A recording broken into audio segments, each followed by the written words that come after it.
Hello दोस्तों, स्वागत है आप सभी का आपके अपने YouTube channel Shri Guru Nanak classes में। दोस्तों, आपको इस वीडियो में विद्युत धारा जो चैप्टर है क्लास 10th का, उसका आपको रैपिड रिवीजन देखने को मिलेगा, यानी एक तरीके से क्रैश कोर्स है। और इस वीडियो में आपको क्लास 10th के बोर्ड एग्जाम में आने वाले महत्वपूर्ण प्रश्न क्या क्या हैं और इनके न्यूमेरिकल जो परीक्षा में आ सकते हैं, उन सभी को मैं आपको इस वीडियो में बताने वाला हूं। तो आप मेरा ये वीडियो पूरा जरूर देखना, और अगर आप इस चैनल पे नए हो तो इसे सब्सक्राइब जरूर कर लेना, ठीक है। और अगर आपको वीडियो पसंद आए तो लाइक करना मत भूलना। तो मैं आपको विद्युत धारा के बारे में बताता हूं कि विद्युत धारा इलेक्ट्रिसिटी जो चैप्टर है वो बोर्ड एग्जाम में कितने नंबर का आने वाला है। तो यहाँ पे कुल अंक भार जो है इलेक्ट्रिसिटी चैप्टर का वो 7 नंबर का है, और इससे 5 प्रश्न आएंगे। कितने? 5 प्रश्न आने वाले हैं, और वो 5 प्रश्नों में से आपको 2 तो ऑब्जेक्टिव टाइप के प्रश्न मिलेंगे, यानी अबसद वाले मिलेंगे। अबसद वाले 2 प्रश्न मिलेंगे। एक आपको अति लघुरात्मक मिलेगा। क्या मिलेगा? अति लघुरात्मक, यानी एक लाइन में आपको आंसर देना है।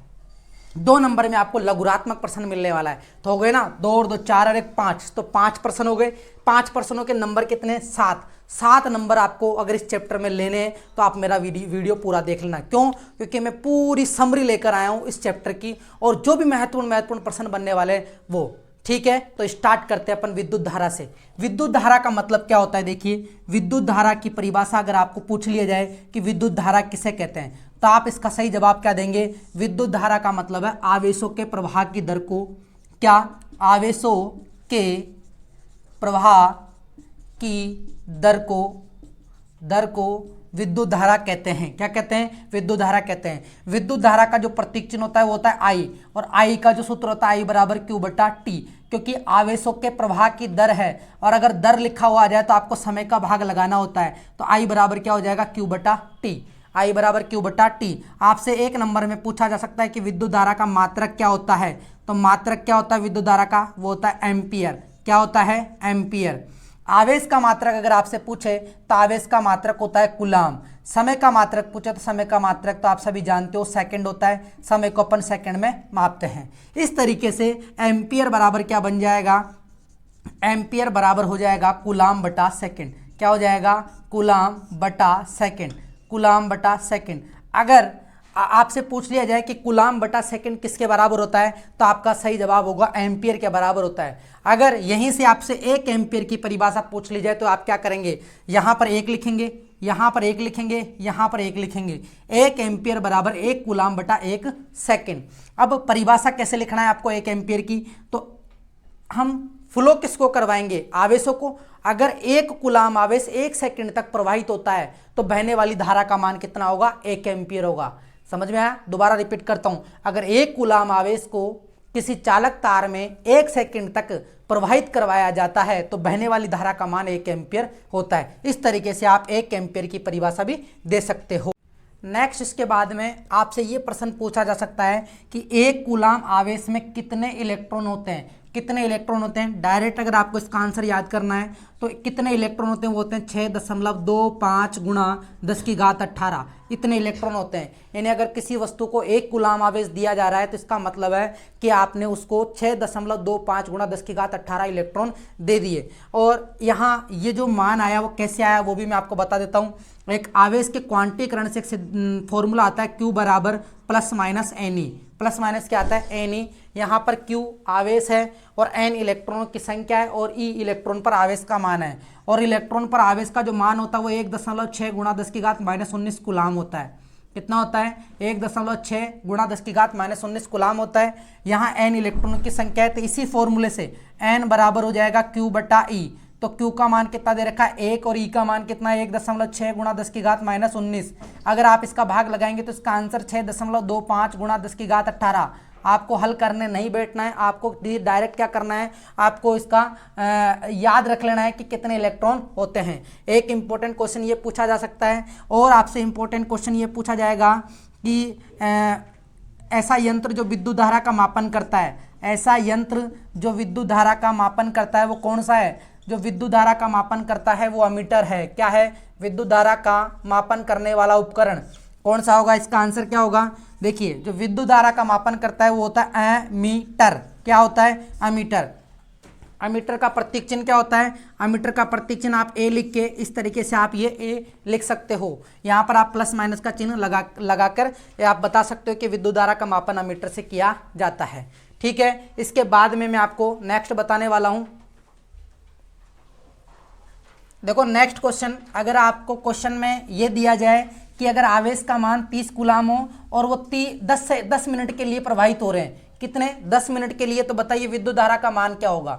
विद्युत धारा का मान क्या होगा? अगर ऐसा प्रश्न आता है तो आपको क्या करना है, आपको हल करेंगे। आप इसको हल करेंगे तो पहले तो फॉर्मूला लिखेंगे। हम जानते हैं कि I बराबर Q बटा T होता है। Q क्या है यहाँ पे? चार्ज कितना है? 30 कूलाम। कितना है? 30 कूलाम। समय कितना है? 10 मिनट।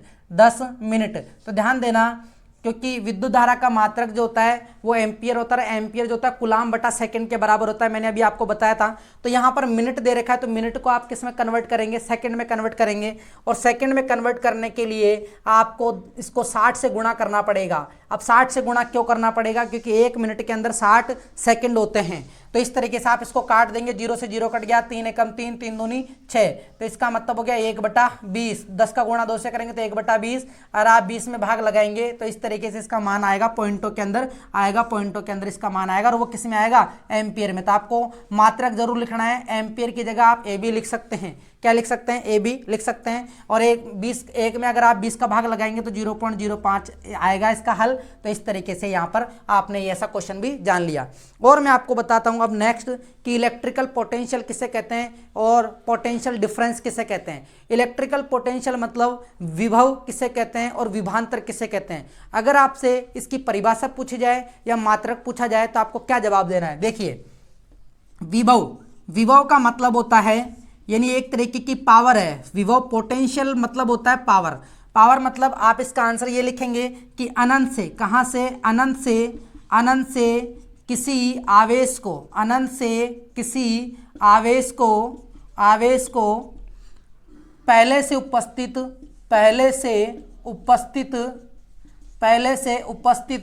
विद्युत क्षेत्र में लाने में किया गया कार्य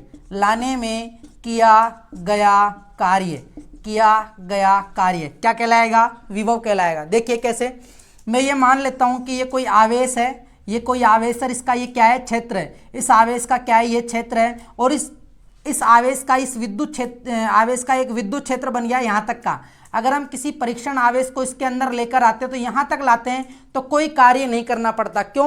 क्योंकि यहाँ पर कोई भी विद्युत क्षेत्र नहीं है।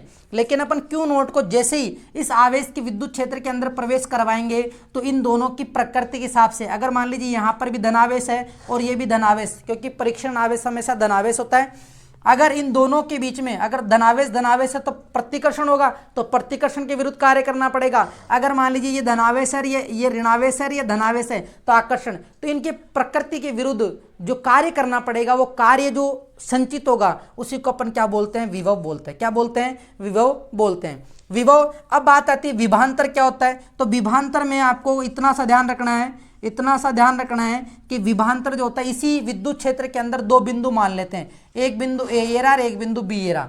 यानी यहाँ पर विभव वी ए है और यहाँ पर विभव बी बी है। इन दोनों का जो अंतर होगा वही क्या कहलाएगा? विभवांतर कहलाएगा।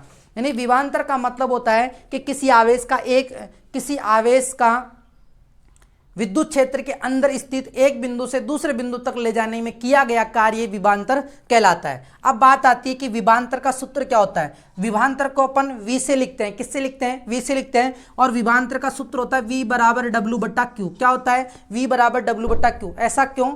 क्योंकि हमने यहाँ पर कार्य किया और किसको लेकर आ रहे थे? आवेश को लेकर आ रहे थे। तो कार्य और आवेश का अनुपात ही क्या कहलाता है? विभव या फिर विभवांतर कहलाता है। दोनों एक ही बात है, विभव और विभवांतर दोनों एक ही बात है। मात्रक, तो अगर विभव और विभवांतर दोनों एक बात का मतलब, बात अपन किसकी कर रहे हैं? यहाँ पर अपन कार्य की कर रहे हैं। किसकी कर रहे हैं? कार्य की। तो विभव या विभवांतर का जो मात्रक होता है वो वोल्ट होता है। क्या होता है? वोल्ट होता है। ठीक है, बोल्ट।